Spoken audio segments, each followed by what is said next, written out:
तो नाज़रीन, आप जुड़ चुके हैं जेके मेल के साथ में और मैं हूं आपका होस्ट शुजा बकार। आज यहां पर आज़ाद साहब के रिहाइश घर पर हम आए हुए थे और यहां पर कुछ ज्वाइनिंग हुई। हमारे साथ में जुड़ चुके हैं जीएम सरूरी साहब। इनसे हम जानने की कोशिश करेंगे, पार्टी के बारे में जानेंगे कि आगे चल के इनका क्या मुद्दा और मकसद रहेगा। तो सबसे पहले शुक्रिया हमारे साथ जुड़ने के लिए। सीधा सीधा सवाल हम आपसे जानना चाहेंगे। बहुत शुक्रिया आपका। जी सर, सब लोग जुड़ रहे हैं आपके साथ में, तो तवक्कात लेकर वो आपसे जुड़ रहे हैं। देखिए, आपको मालूम है कि लोग किसी शख्सियत के साथ जुड़े।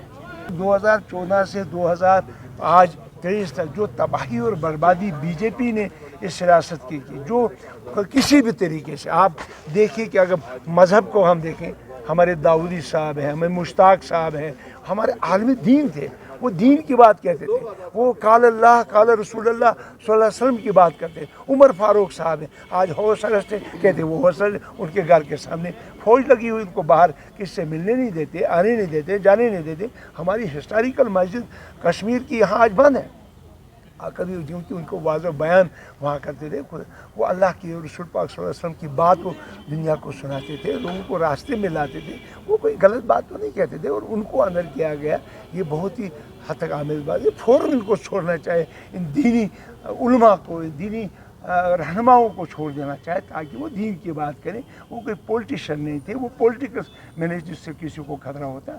लिहाजा इस तमाम चीज़ों को मद्देनज़र रखते हुए लोग आज उस दिन को याद करें जब गुलाम नबी आज़ाद साहब मिनिस्टर थे, चीफ मिनिस्टर थे, LOP थे या बाकी थे। उन्होंने जो रियासत के लिए कारनामे किए, जो रियासत के लिए डेवलपमेंट की, या रियासत के लिए उन्होंने यहाँ का रोज़गार के लिए मौके फराहम किए, यहाँ टूरिज़म को बढ़ावा दिया, यहाँ की इंडस्ट्री को बढ़ावा दिया। आज इंडस्ट्री हमारी ख़त्म है। आज क्या रियासत जम्मू कुछ नहीं है। आज हमारे नौजवान इतने बेकार हैं कि वो ड्रग्स लेते हैं। आप देखते हैं हर रोज़, आप देखते हैं कोई ना कोई नौजवान जो ड्रग्स की वजह से या तो वो खुदकशी करता है या तो उन ड्रग्स की वजह से मर जाता है। लिहाजा इन तमाम चीज़ों को देखते हुए जो आज़ाद साहब ने फिर जब अपनी पार्टी बनी, डेमोक्रेटिक प्रोग्रेसिव आज़ाद पार्टी, जिसके नेम हम कहते हैं आज़ाद पार्टी, उस आज़ाद पार्टी ने आते ही यहाँ लोगों से जो ज़मीनें छीनी गई थी, जो रोशनी छीनी गई थी, जो मकान छीन रहे, जो पीला पंजा सैकड़ों के हिसाब से मशीनें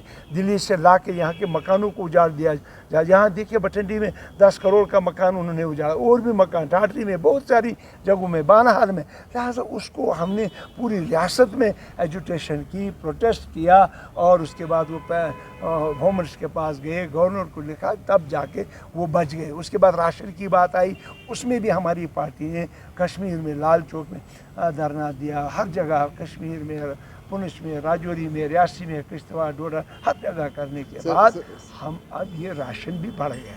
ऐसे ये कारनामे तो हमने किए, उसका फ़ायदा तो लोगों को मिला। यही मेरा सवाल है आपसे। आज़ाद साहब की डेवलपमेंट की आप बात कर रहे हैं कि आज़ाद साहब के दौरे हुकूमत में कितनी सारी डेवलपमेंट्स हुई, और साथ ही में आपने बीजेपी के बीच पे बात की।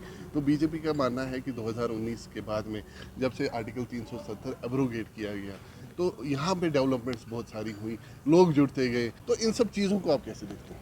देखिए, इंडिपेंडेंस डे 26 जनवरी का हो या 15 अगस्त का हो, मैंने देखा कि हमेशा जम्मू में भी सलामी होती है, कश्मीर में भी होती है, रियासत के कोने कोने में होती है, हर ब्लॉक में होती है, हर पंचायत। ये कोई नया नहीं है, कोई नया कारनामा इन्होंने नहीं किया, बल्कि इससे ज़्यादा लोग होते थे।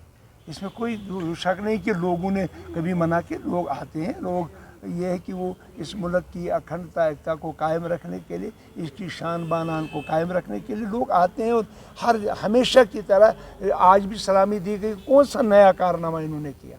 जो आर्टिकल 370 एब्रोगेट किया गया, आपका क्या मानना है, सही किया गया या गलत हुआ? आपको मालूम, हमारी पार्टी और गुलाम नबी आज़ाद साहब, जिन्होंने पार्लियामेंट में, राज्यसभा में 2.5 घंटे फ्लोर ऑफ द हाउस 42 साल के बाद ज़मीन पर बैठे धरना दिया, और उसके बाद 1 घंटा 20 मिनट उन्हें स्पीच की, और उन्हें गला फाड़ फाड़ के कहा।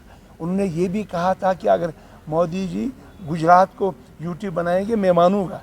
आप बनाइए ना, ज़रा देख के बना। हमारी मुल्क जो जम्मू कश्मीर एक शान थी, एक हमारी पहचान थी, और महाराजा ने हमको दिया हुआ था, और لہٰذا اس کو آپ نے ختم کر دیا، یہ جموں کشمیر کی تباہی ہوئی، آپ نے حصے کے لداخ کو الگ کر دیا، جموں کشمیر کو الگ کر دیا، یہ تباہی اور بربادی کی طرف ہمیں لے گئے، اور غیر قانونی طور پہ اس دفعے کو ہٹایا گیا ہے جو قانون اجازت نہیں دیتا ہے۔ اب ہماری امیدیں وابستہ ہیں سپریم کورٹ سے، جیسے کہ آزاد صاحب نے 2-3 بار کپل سبل صاحب سے بات کی، ان سے گزارا کہ ہماری پارٹی 8-9 مہینے کی ٹوٹل ابھی ہے، وہ 5 اگست 2019 کو ابھی ہماری پارٹی نہیں بنی تھی کہ ہم وہ اس وقت پی آئی ایل داخل کرتے، مگر اس کے باوجود کپل سبل اور آزاد صاحب کے بہت اچھے تعلقات ہیں، انہوں نے ریکویسٹ کی، انہوں نے ایک پی آئی ایل جو وہاں جس پہ وہ گئے اس کے بعد انہوں نے وہاں کی جو آزاد صاحب نے ڈاٹا لیا یا آزاد صاحب نے ان کو گزارش کی، اس کے بعد شکریہ بھی کیا،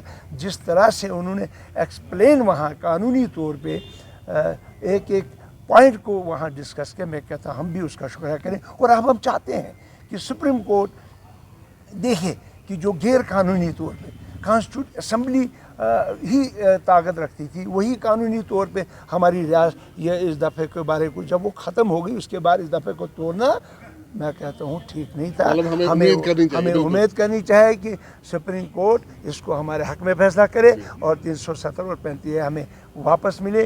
ہمیں پرانا کشمیر چاہیے، ہمیں یہ نئے کشمیر جس میں فتنے ہیں، فساد ہے، ہندو مسلم ہے، بھائی چارے کی تباہی ہے، مسجد مندر کی جنگ ہے، یہ نہیں، اور مولویوں کو اماموں کو بند کیا جاتا ہے، یہ نہیں ہمیں چاہیے۔ شکریہ ہم سے بات کرنے جڑے تھے جی ایم سلوری صاحب، جو ان کا یہی ماننا ہے کہ تو 370 کا دفاع بھی جو انہوں نے کہا کہ سپریم کورٹ میں ہو رہا ہے، تو امیدیں لگا کے بیٹھے 70 بھی واپس لے کے آئیں گے۔ آپ جڑے رہیں جے کے میل کے ساتھ میں۔